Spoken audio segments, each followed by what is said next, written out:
Bill Schmarzo. Welcome to the Data Strategy Show, Season 3. Samir, it's so good to be talking to you again. It's been a long time since we had a good chat. It has been, actually, hasn't it? It's been a very long time. Gosh, I see you across the screen. Not even across the pond anymore, but it's across the across the screen on LinkedIn. So it's always great and a pleasure to see you in the flesh. And we still haven't met in person, but one day I'm hoping we will. One day we will. I was hoping Big Data London was going to be it, but you weren't even there. I wasn't. You were down in Mexico. Yeah. Yeah. So it was quite funny, but hey, you got to go where they want you, right? Yeah. And by the way, I want to congratulate you on the consistency and level of sharing you're doing on LinkedIn. Well, thank you. What Bill. I love about that is you're very consistent about putting things out there, and it's always great content. It's always well thought out, but you draw an audience. Yes. And it's that community of people who have a lot of times the same perspectives, but sometimes different perspectives. And I think that make your posts very, very rich. Well, good. I thank you, Mr. Schmarzo, for that. Thank you so much. And likewise, my friend, I think we both resonate on a number of different angles, and hence why you're here as my first guest on Season 3. Isn't that cool? So, Bill, everybody knows you. I don't think I have to do an introduction to you, or if let's just get straight into it. New book. Yeah, let's do that. Yeah, yep. New book. You've moved tact in terms of where you've headed. You came from the very data science motivated books, the economic value, and suddenly you've gone over to the literacy aspect. So what happened? Samir, it's an interesting journey. What I found in my career is that I started off as a technologist. I was very much like most people in the industry, I got quickly enamored with technology and what it could do. And I slowly started moving over towards more of an economist, which is having technology is of no value if you're not using it to create value. Yep. And so I've been on a steady march of moving towards economics as value creation. And what's interesting is that gone on that march, this term value has perplexed me because it isn't just financial operational value. As an economist, you start to think more broadly about value.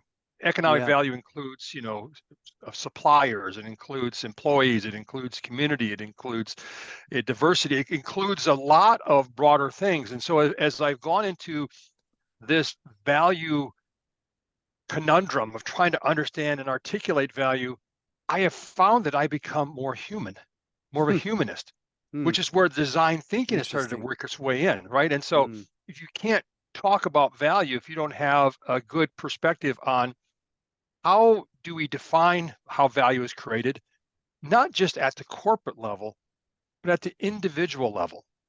And that really led me to write this last book. So the book before this, Economics of Data and Analytics, was written because I was pissed because I was tired of talking to organizations, to senior executives said, "Oh, data, that's IT's problem. Go over there." Yeah. It's like, no. Yeah. Data's not an IT product, byproduct. Data is an economic asset. So I wrote this book on a vengeance. Get the message out. We're talking about economics. But as I started talking about that book and speaking to people and running classes, I realized I'm missing a chunk. And chapter 9 in that book kind of touched on it. But I had to explode out and I said, wait a second, if we're going to be successful with AI and losing our data to really drive value, then empowering everybody in the organization, making them aware, upping the literacy level of the organization is the only way that we're going to ensure that that AI is used in a very distributed kind of way for everybody.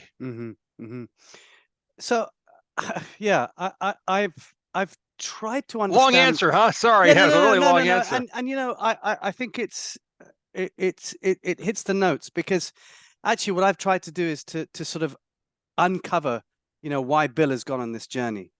And that's important for me to understand and for everybody else to understand, because what you touched on was the humanist aspect. And very much so, we are being led into this technological revolution that is AI. This new fad, which, okay, has been around for 50 odd years or so. Right. But Right. actually, it's been in the hands of the few. Now it's in the hands of the many. And that's the disruptive effect of it. So I understand the getting the people in an organization up to a certain level, but what you're actually doing is much wider. It's not just at an organizational level, and that's where I think the humanist aspect comes into it. So, are you moving? Are you looking at this as a way of saying, okay, AI is coming, and it's coming bloody fast, and it's here already. If you Yes. miss it, you are going to miss how the impact is going to, what impact it's going to have on you, plus your general society and the world at large. So I think that's where you're heading, right? So I got a story to tell. So, Yeah. about a year or so ago, I moved out of Silicon Valley, where you can't sit in a coffee shop anywhere in Silicon Valley and not have at least 20 conversations around AI going on Yeah. around you, right? Yeah. Even the baristas talking about AI Oh to you, right? my goodness. It's everywhere, right? The awareness level in Silicon Valley around AI, especially where I was in Palo Alto, was just Yeah, everybody, you're right like in the middle kids of it. talk, right? Yeah. So I come to Iowa here. Been here over a little over a year, and Iowa is where both my wife and I grew up. We have family here. It was kind of the Fantastic. natural next step in our career, our life together. Sure. And I was very fortunate to, within the first couple of weeks here, to be invited to a session. I don't remember the exact name of the session, but basically it was bringing together a diverse set of users, Mm-hmm. um, from corporate, education, social, all kinds of different, hundreds plus people were brought together to understand how did central Iowa and kind of the Des Moines area and Mm-hmm. up through Ames and kind of that whole, kind of the heart of Iowa, how did we need to think about the future? It wasn't just about AI, Wow. about the future. And there were Very cool. 25 topics we talked about. And so what we broke into groups. I think there were 8 groups of about 12 people. Mm-hmm. And we went through these 25 and we ranked them on a chart like this. Each one of these things that came up, like clean energy, the aging of the workforce, immigration. There's all these really important issues. And we rated them on a A 2x2. a, a 2x2. Where Yeah. this column was how real is it? And this Mm-hmm. column was how relevant is it to Iowa? Right. Right? So AI was one of those topics. Ah, And of interesting. course, it was interested in my group to watch the conversation. And Yeah. in my conversation, there was a conversation, well, there's a few organizations in Iowa that are going to take advantage of it, but it's not for everybody. And it's really not there. It's just in movies. And so I explained to my group, I said, well, do you use GPS? And they're all like, yeah, we use Yeah. GPS. Well, you're using Yeah. AI. It's not, Yes. right? Do you find GPS useful? Yeah, Yeah, GPS of is useful. course. Right, right. So my group ended up pushing it into, it's here, it's relevant, we need to understand it. Mm-hmm. The Mm-hmm. other 7 groups that didn't have me sort of pounding on them all rated it down here. Wow. Okay. So here I am coming into this state with this aspirations about what AI can do for people. And the majority of people in this meeting, the leaders in central Iowa, which probably is very representative of the leadership across Iowa and maybe even the leadership across most of the Midwest, except for some of the large cities like Chicago or Minneapolis, right? They didn't get it. Wow. This book was written for them. For them. It was Okay. written because you need to understand this. You Mm-hmm. cannot afford to sit back and let somebody else at these large corporations or in these 3-digit government agencies Yes. define Yes. what AI is going to be. Yes. We need to take control. So Yes. that was kind of the moment of aha that really Mm-hmm. drove my realization that I have a mission. By the way, I've got on the license plate of my car, it says AI for IA, AI for Iowa, right? Because I believe that Fantastic. my last mission in life here, I was born here, raised here, Yep. went to school here in Iowa, Yep. my chance to give back. And so Yes. I Yes. want to give back. And by the way, it isn't just for Iowa, it's for all these communities who don't think AI is relevant to them, but it is. and they don't know how to get ready for it, and I'm going to help you. Fantastic. Great mission. Wonderful mission, by the way. With that said, do you think we're going to see a AI divide, or is that already in place? And are we going back to the haves and have-nots? So that's my fear. My fear is that the way we're trending right now, unless there is significant effort to reach out and empower everybody, we are going to head for an AI divide. I mean, if you think about AI has been here for a while, the top organizations have been using AI as we define AI for a long time. The Googles, the Amazons, the Apples, the CIA, the NRA, not the NRA, they know the NSA, NSA, all those other organizations. They've been using AI for a long time, for their own value creation purposes. So it's not, we already have it today, where there's a handful of organizations that have sort of figured it out. And we have so many other organizations that are like, well, that's really not relevant for me. I love this one. Well, my data is not big enough. What? Yeah. Okay. You don't need big data to make this stuff work. 3 work. football fields. It's not big enough. I mean, not big enough, right? Organizations have plenty of data. They just lack the awareness, the approach, and the confidence to start down this path. But why are we fundamentally still there? But it's interesting for me to hear you say something like that organizations, even the question or the statement, our data isn't big enough. Why are we still there? What has transpired for organizations to be in this predicament? I think it's I go back to awareness, and I go back to why my 3 children in their career all have careers that are in which they leverage AI and advanced analytics. Awareness, right? They were made aware of it at the house. They were made aware of it from their friends. They were made aware of it in the school. There was this high level of awareness, and so they came to understand that AI is not magic. Sure. Right. That it's a tool. It's a hammer, maybe a really shiny hammer, right? And that to get value from a tool, you have to use it, right? Having a hammer in your toolbox doesn't do you crap, right? Using it to build stuff is how you get value. So there's this awareness level that I think we've done as a society horrible job. Right. I think our education systems have done a horrible job. Right. And right.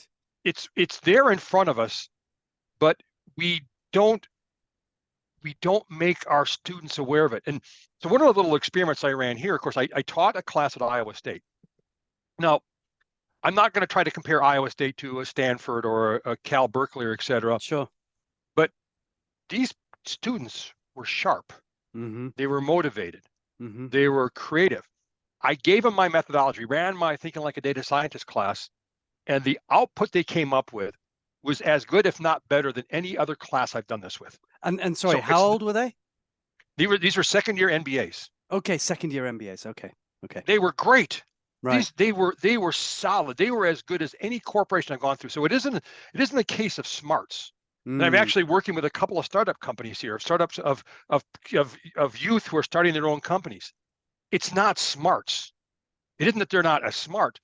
The awareness is not there, and the programs aren't there to tell them how to do that and give them the confidence to have this. It is we undersell the capabilities of our people, and as a consequence, we are in threat. Getting back to the original question of having this AI divide, where there's going to be a large number of people who say, "Well, I can't do anything about AI. I don't know anything. It's done by other people. It's Terminators, right?" No, Sally. No, it's not. How do you protect those people in that world? You got to educate and make them aware. It's if they're not made aware of what's going on. This is kind of Samir, I think this was a problem with social media. Yeah. And we had no training in social media. We had no precautions put in place around social media. And then we saw on the last couple of elections, presidential elections here in the US, how social media was so weaponized and how lies were propagated through, Yes. the term alternative facts, which is a Yes. way of saying that's a lie, It's a lie. right? Exactly. Right. Yeah. Yeah. And, Yeah. Joseph Goebbels would be very proud of how we use propaganda and social media to sway people's viewpoints and to swing how elections have gone. And it's Hmm. led to a divided country, or people who feel disenfranchised. Mm. We never had the proper education on how to be aware of social media. The good news with AI, there's enough red flags going up that people are saying, wait a second, we need to make certain that we are more holistic and careful about AI. So the US came out with the AI Bill of Rights. Yes. I know that Europe has something kind of equivalent, which is Hmm. it's a good first step, but it's totally insufficient in making that relevant to the person walking down the street over here, or the barista working at my Caribou Coffee, or right. It's totally irrelevant if we don't take it down to what does it mean to you as a citizen. And hence your view on a citizen data Of scientist, right? citizens of data science, which is Citizens of data science. Sorry, yes, citizens yeah. of data science. Um, where are the practicalities of that then? How do you start to pioneer that effort? Where do you go? I mean, you're in Iowa. You've landed there. You're back in the you know Heartland, yeah, in the heartland. Yeah, I was going to say yeah, motherland, but yeah. um, what strides do you take now, to affect the next generation, those people, even the older generation who have no idea? So where do you start? It's quite a big endeavor. It's incredible. Government doesn't seem interested in trying to inform Mm, people. There are very few sort of government initiatives underway. Education's under attack for all kinds of crazy reasons. But I think it's kind of a pincher effect. You have to have a grassroots awareness. You got to get into the schools.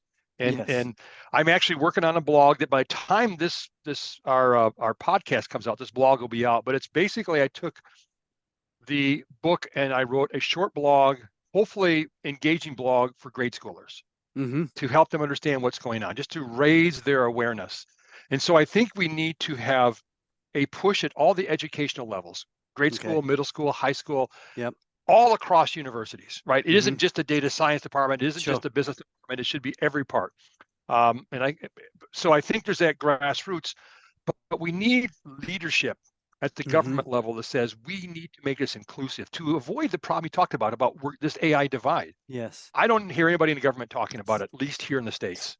So that concerns me. I don't know. I mean, our politics here, at least in the U.S., is so divisive that the average citizen gets ignored, and I think Mm-hmm. that's why we see this huge divide in our country between different factions. And for AI to be successful, it can't be attacked from factions. It has to be attacked as a community. And at a community level, so I'm just thinking about a thought experiment, actually. How would you educate people? Maybe you had an AI educator. You could.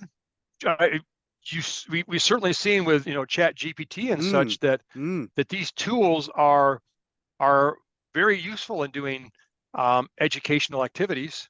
yeah. Um, Within some, you have to teach Within people how to. parameters, within Yeah, you have to teach specific people how to context. use that tool, right? Yeah. The And Socratic method for. yeah, we're not building we're not building the next generation of prompt engineers here. What Right. you're saying is, I want people to be aware of what's coming, of how Yes. it's going to affect them, of what Yes. it's going to lead to, And what they need to do to be prepared to Mhm. not just survive, but to thrive in that kind of environment. What kind of questions should I be asking? What kind of awareness do I need to have? Do I need to have additional education? What are your expectations of me as a citizen, by the way, which is a really powerful, citizens Yes. is a powerful concept. So Yeah.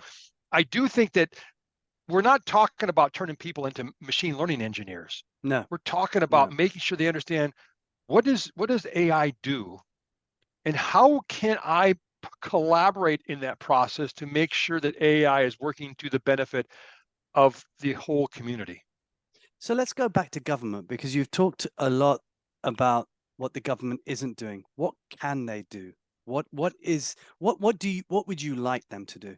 So I think right off the bat, I'd love to see them come up with a curriculum Mm-hmm. for, for grade schools or whatever, that basically but makes people aware.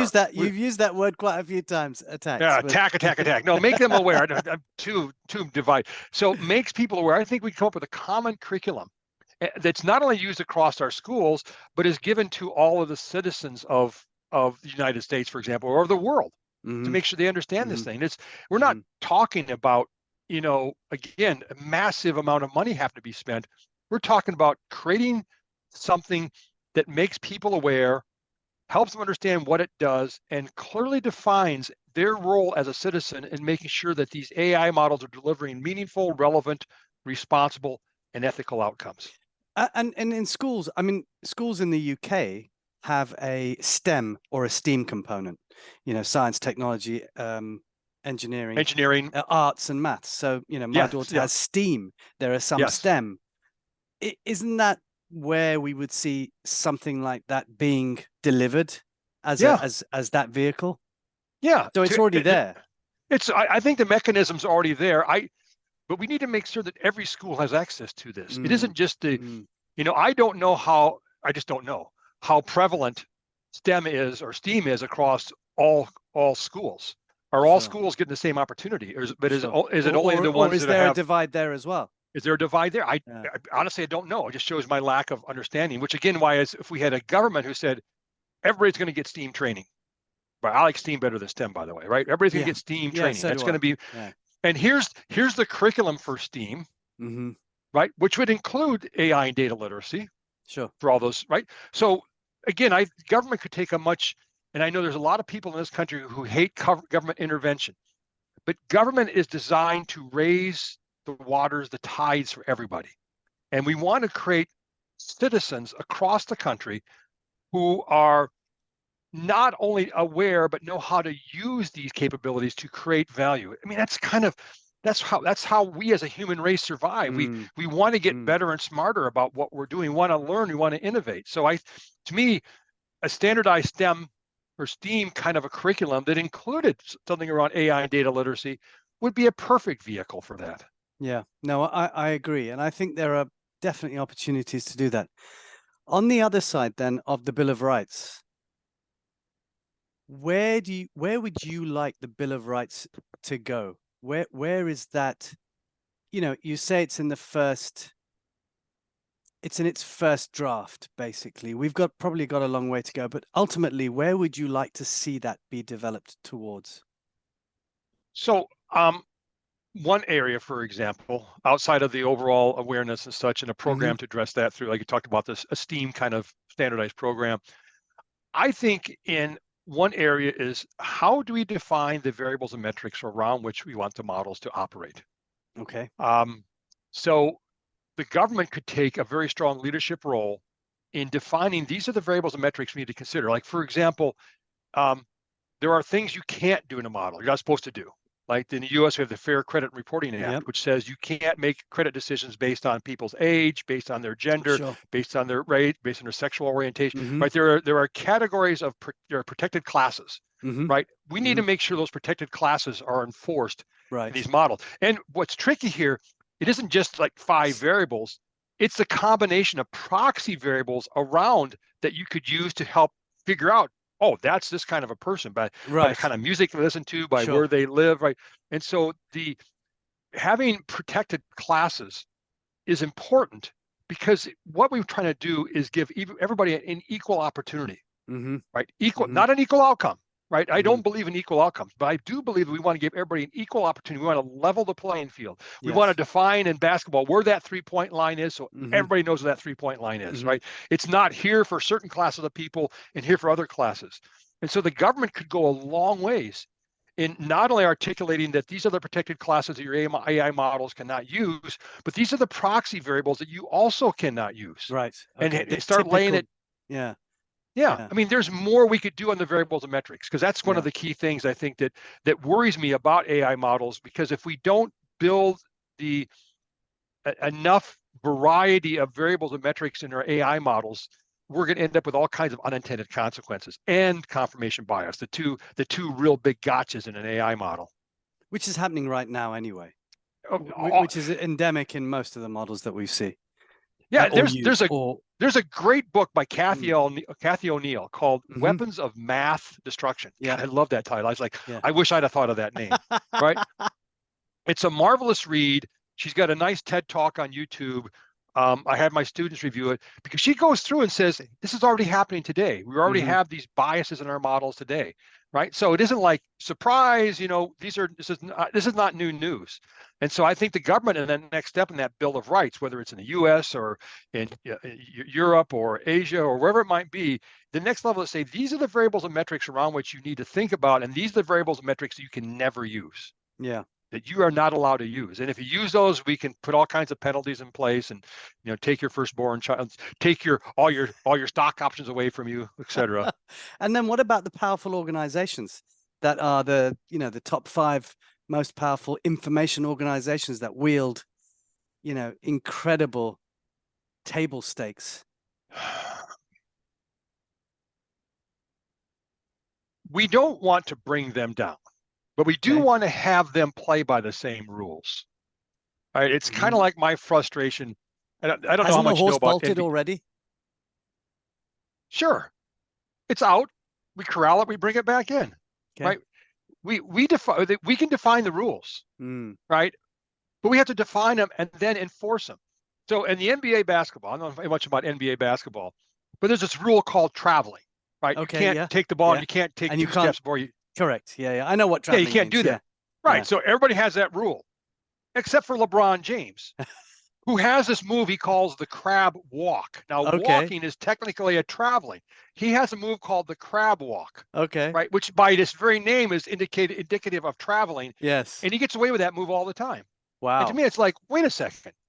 That's not fair, right? Yeah. You should have the same set of rules and enforce them equally across the organization. So defining the rules is the very first step that makes sure we've got this level playing field. So no matter if you're a big organization or you're a small organization down on the corner somewhere here in Iowa, you have a level playing field, right? Doesn't guarantee equal outcomes, but you get equal opportunity. But then we need to enforce. Yes. And that's, if we don't enforce, then the players are going to, I mean, it's like your 7-year-old kid. They're always going to push the edge. And so it's define and enforce. Put some teeth behind the enforcement and try to level the playing field so everybody has an equal opportunity. So in the UK, we have the Information Commissioner's Office, the people that enforce regulations right now. We have a number of different, obviously regulators like the FCA that will look after the financial markets. Do we need to have an AI regulator that sits across each of these different? Yes. And yes.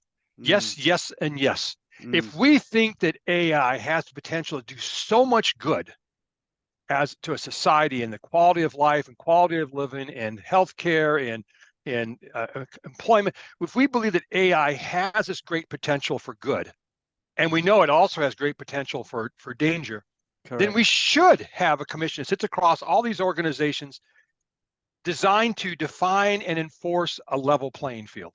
And do we think that comes from an external authority to regulate that? I mean, I don't know what AI will look like in the future. I have no clue. It's scary, isn't it? We don't know. So we better do something now to make sure we have rules and regulations in play, so that as this commission, whatever you're going to put together to do this, has to be as agile as the technology around it, which is not, by the way, a characteristic of government agencies. So I was going to come to that, right? And here's the other aspect that I often get fixated on when we talk about regulators, and we talk about governments, and we talk about the lobbying that happens. which is very powerful industry, right? Yep. Hugely powerful. How do we get transparency around that? How do we move from, you know, knowing what we know now in terms of lobbying and, policies and so on, to an area where AI is ultimately supposed to be so transparent and everyone, as you said, is on a level playing field. Are we saying that AI is now going to be the area where we finally get away from that? We become less corrupted and more Oh, open? well, we know that, power corrupts and absolute power Yeah, corrupts yeah, absolutely. And that's just a given that there will be corruption in any yeah. organization, whether it's a government agency or whether it's a private agency. So what do you do? I mean, you talked about the word transparency is critical, right? Yes, Which is what we don't have in today. I mean, we're yes. going through this today with some of our Supreme Court justices in the U.S. here who Mm, who have financial packages in place that we should have been disclosed about law, but we don't seek transparency, right? So this is an area where the people sitting in this commission, not only do we have to have term limits, but you're going to have full transparency into all their interactions. Here's a thought for you, Samir. Something that I've been wrestling with, mm-hmm, and that is John Smale, who was the CEO of Procter & Gamble back in the 1980s when I was working with them, used to always say, you are what you measure and you measure what you reward, which was his way of saying that you will do likely what we pay you to do. mm-hmm. That if we say we're a company around environmental issues and diversity, and all of our executives get paid on quarterly stock prices or Mm-hmm. quarterly earnings, then your statement about we're about environmental and community is bullshit, right? It Yes. just is, right? Because if you're not paid on those variables and metrics, then you're never going to seek to optimize, and they're always going to become take care of profitability first, take care of this second. So what if we change the way in which people on this commission got paid, Mm-hmm. right? And we had transparency into their wealth generation activities outside of that community, not just on that community, but also once they leave. Are they making side agreements to do things, and then 2 years later they become the senior executive of one of these Right. organizations, Yeah, yeah, yeah. right?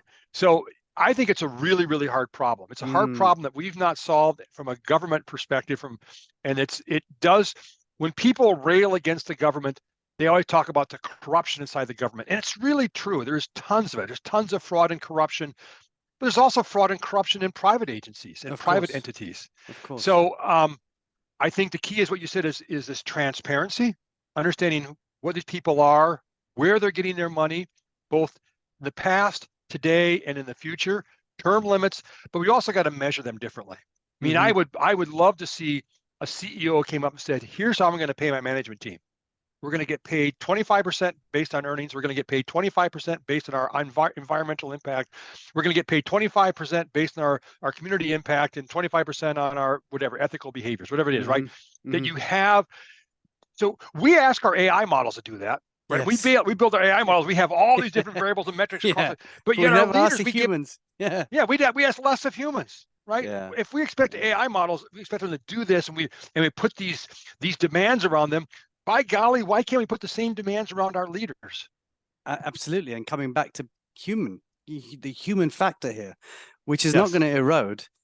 And I think if I think about the where we're heading with AI and even things like AGI, which if we ever get to it, but I'm also thinking the human machine factor where people are trying to augment their brains, with Right. with with I don't know, with technology. How do you then, you know, uh how do we govern that? Because that equally is another dimension of AI plus technology plus the human factor, and then people will have an extreme advantage over others who don't have that, because they may not want it, and therefore, you know, how do you then look at that as a society, which is really kind of strange for me.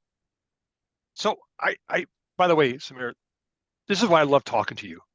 This conversation is like nothing I've had with anybody Okay. else. All right. So this is absolutely wonderful. But let's go back to your question Yes. about about some people who have the means to have access to better tools. Yeah. Yeah. That's what it is, right? The augmentation factor Yeah. here. Yeah. Well, I think step one, and I talk about this in the book quite a bit, a whole Mm, chapter dedicated to making informed decisions. And I think yes. step one in the process is teaching people how to overcome a lot of the natural biases that we have as humans Mm, to make more informed decisions. I think it's like 10% of Americans believe the earth is flat. right. Okay. Really? Yeah. Where's the edge? Hey, where's You've if there's just if it's walked off it. yeah, right. And we have like 13% of Americans don't wear seatbelts, even though Okay. the numbers show Wow. that the survival rate wearing a seatbelt is like 2x what it is for not wearing a seatbelt, right? Yes. And I know that people are probably making conscious choices. Well, I'm not going to have the government tell me what to do.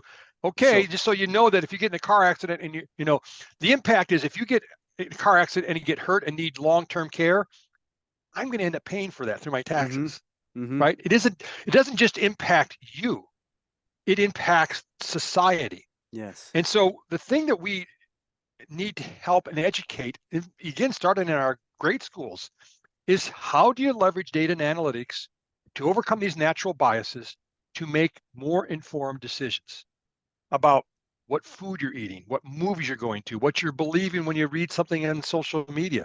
How do we help teach people how to leverage data and analytics, basic statistics, kind of as a good starting point, averages and standard deviations, so you can kind of use, but we can help people leverage data and analytics. So I may not have the ability to get some sort of a device put on side of my head that's Mm, going to do mm, processing for me. I don't have the means for that, but I have the training and skills to know that I know what I'm trying to achieve. I can do that without having something augmenting my thinking process.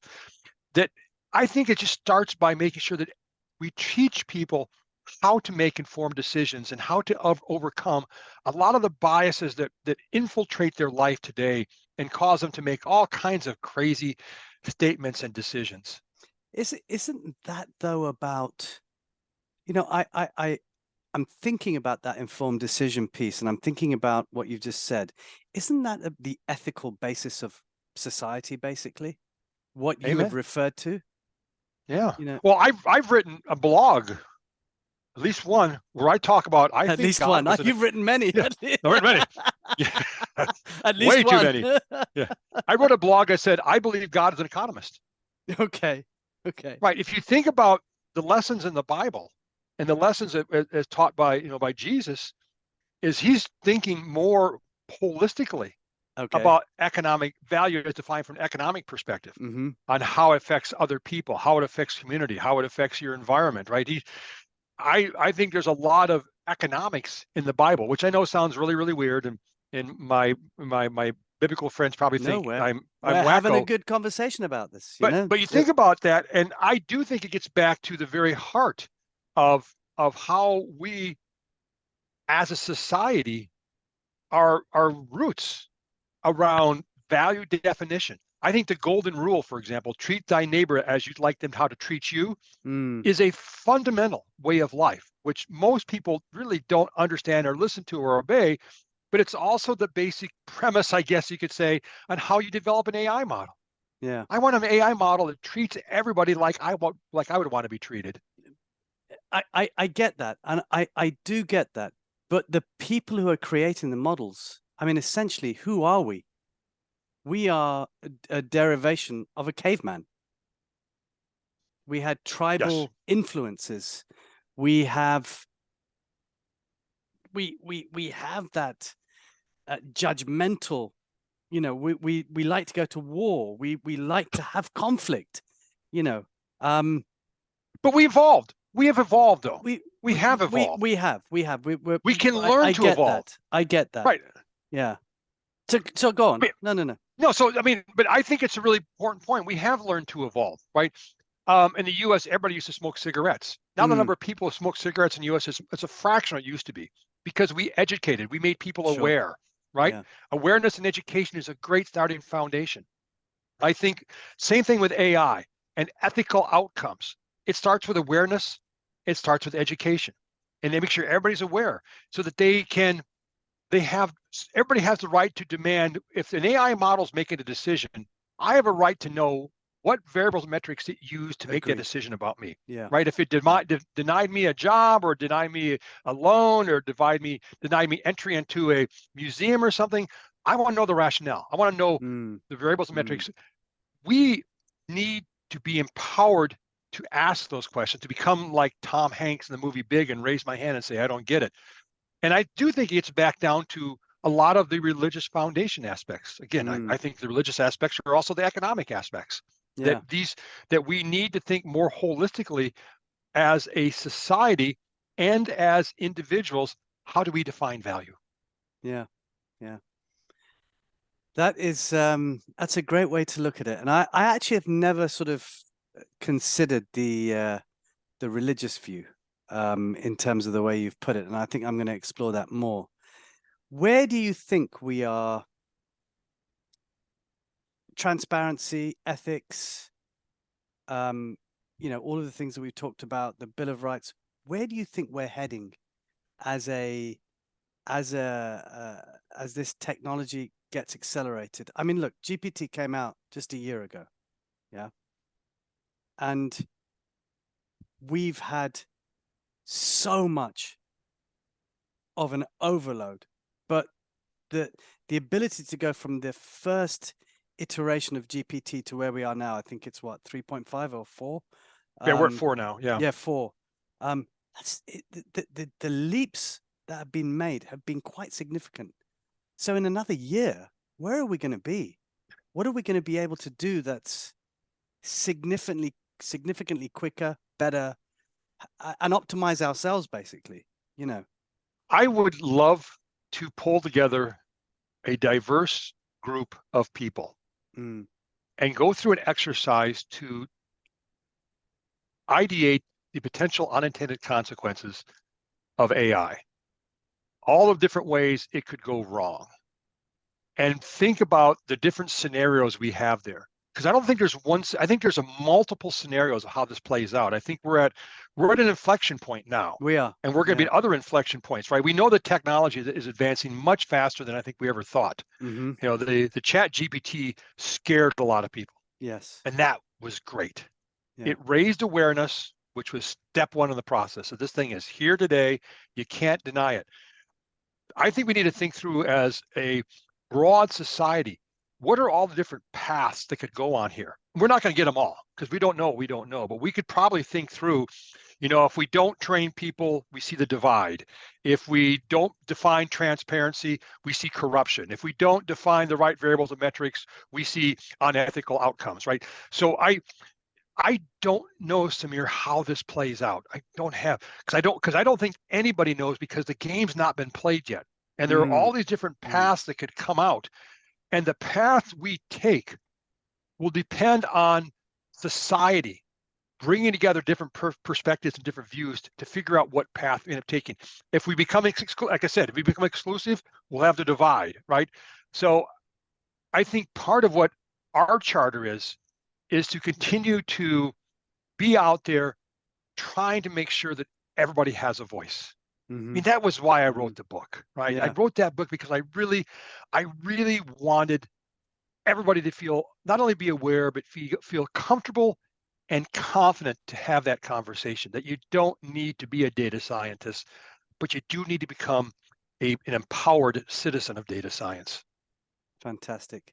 Bill, I love that. And I've had an exhilarating conversation with you. I know that we could go on forever because there's so much to speak about, and maybe another time. But, I want to thank you for coming on the show. It's been fantastic. As always, Bill, your point of view is magnificent. And just keep going. I love it. Samir, I knew this conversation would go off on these great. It isn't that it goes off on tangents. We went off on. We looked over the horizon. Yeah. And I think that's Yeah. what's interesting. Which I think we Look, I need mean, to. We get so infatuated where we are today in our own horizon.